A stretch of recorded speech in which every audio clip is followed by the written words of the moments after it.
Ya, pemirsa, analog switch off dari analog ke siaran digital memang direncanakan tuntas pada 2022, namun KPI Daerah Khusus Ibu Kota Jakarta menyatakan kesiapannya untuk menjalankan ASO pada 2021 ini. Hal ini tentu bukan tanpa alasan, dan untuk membahas hal ini nanti kita akan hadirkan Dialog Nusantara Petang.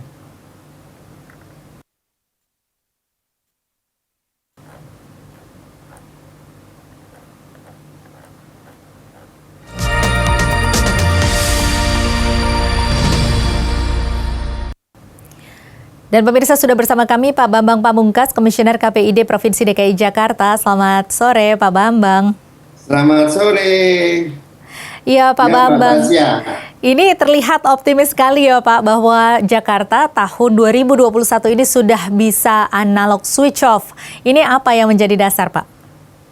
Baik, ya tentu dengan waktu 2 tahun pasca disahkan Undang-Undang Nomor 11 Tahun 2020 yaitu Undang-Undang Cipta Kerja, saya rasa DKI secara infrastruktur sudah siap. Kita bicara infrastruktur dan bagaimana persiapan. Ya. Sebenarnya kalau kita bicara infrastruktur, DKI sudah siap saat ini. Seperti kemarin kita diskusikan dengan Kementerian Komunikasi dan rapat koordinasi dengan para pengelola multiplexing ini. Tinggal 2 saja yang belum migrasi ke digital. Nah, arti siap di sini bahwa memang cut-lock untuk ASO TV analog menuju penyiaran digital itu tahun 2022, tepatnya tanggal 2 November. Yeah. Nah, untuk Jakarta sendiri, kami pastikan kami akan memberikan hadiah ulang tahun terbaik untuk Jakarta bahwa nanti Juli semua televisi yang mengudara di Jakarta itu sudah bersiaran secara simulkas, yaitu secara analog dan secara digital. Kenapa kami mengarahkan ke sana? Secara infrastruktur sudah siap.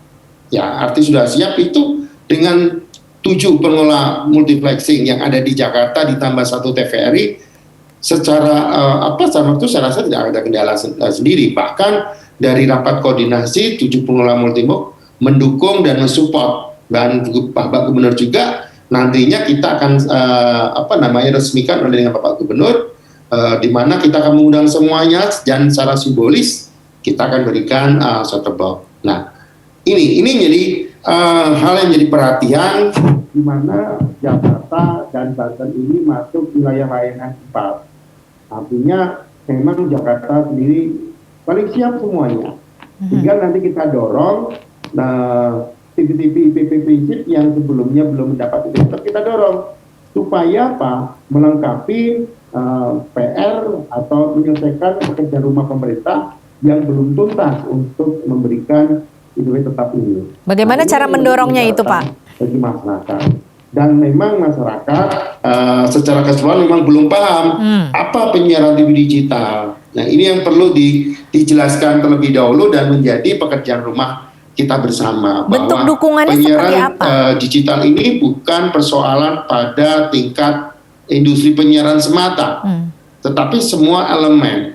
Bahwa peralihan teknologi ini dari analog ke digital ini sebenarnya perlu menjadi sorotan semuanya. Yeah. Kita harus bekerja sama, ya, kerjasamanya dengan terutama bagi pengelola multiplexing yang menyediakan kanal dan juga penyelenggara televisi siaran digital.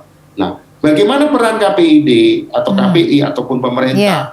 Jelas bahwa kami di dalam Undang-Undang 32/2002 akan mengawal supaya dalam pelaksanaan nanti benar-benar kita bisa menjaga keadilan. Ada iklim persaingan yang sehat, ya. Karena di Jakarta nanti kalau benar-benar sudah cut-lock, TV-nya tambah banyak gitu loh. Tetapi akan diuntungkan oleh masyarakat. Masyarakat selama ini seringkali selalu protes dengan materi siaran yang ada. Tetapi dengan adanya digitalisasi ini memperkuat diversity of content. Semua siarannya lebih terfokus. Itu Mbak. Jadi secara maksud jelas kita sudah siap semuanya. Tinggal kita bergerak mensosialisasi masyarakat secara bersamaan. Bukan masing-masing ini. Karena selama ini masih secara parsial. Misalnya Nusantara TV masih sendiri, lainnya masih sendiri. Nah, ini kita akan gandeng bersama bahwa ini pekerjaan rumah bersama. Minimal masyarakat nanti sudah paham. Karena persoalannya satu, masalah STB perangkat. Gitu. Transisi itu membutuhkan waktu. Tapi saya yakin dengan penetrasi Kementerian Komunikasi dan Informatika dengan menghentikan produksi televisi yang mana wajib harus memiliki teknologi digital, tantangan digital, dan tersediaan STB di pasar dengan mudah. Gitu. Karena janji Kominfo dulu bahwa dia akan memfasilitasi bahwa STB ini harus didapatkan dengan mudah, minimal misalnya di toko-toko swalayan yang biasanya kita dapatkan, ya. Nah, dan harganya pun tidak lebih dari 100.000. Ini pekerjaan yang harus segera diselesaikan. Itu Mbak Marsya. Iya, apa yang membuat Anda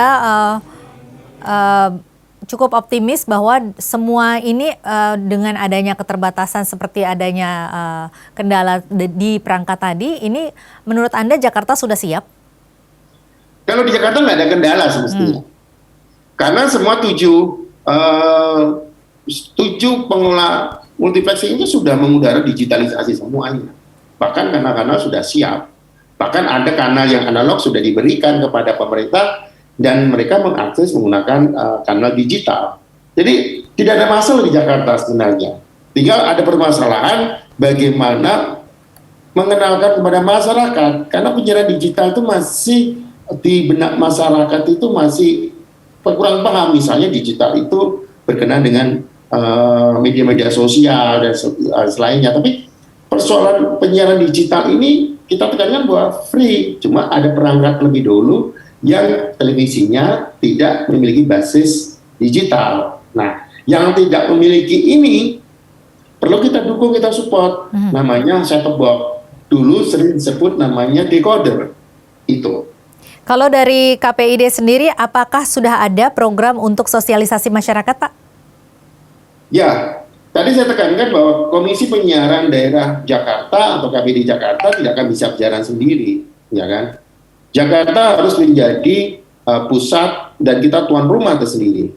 Jakarta punya segalanya, ya kan? Terutama infrastruktur. Maka dari itu kita sedang merancang suatu kegiatan secara bersama yang diawali dengan deklarasi terlebih dahulu. Kenapa?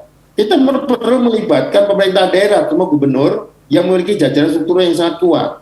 Kalau kita berjalan sendiri akan begitu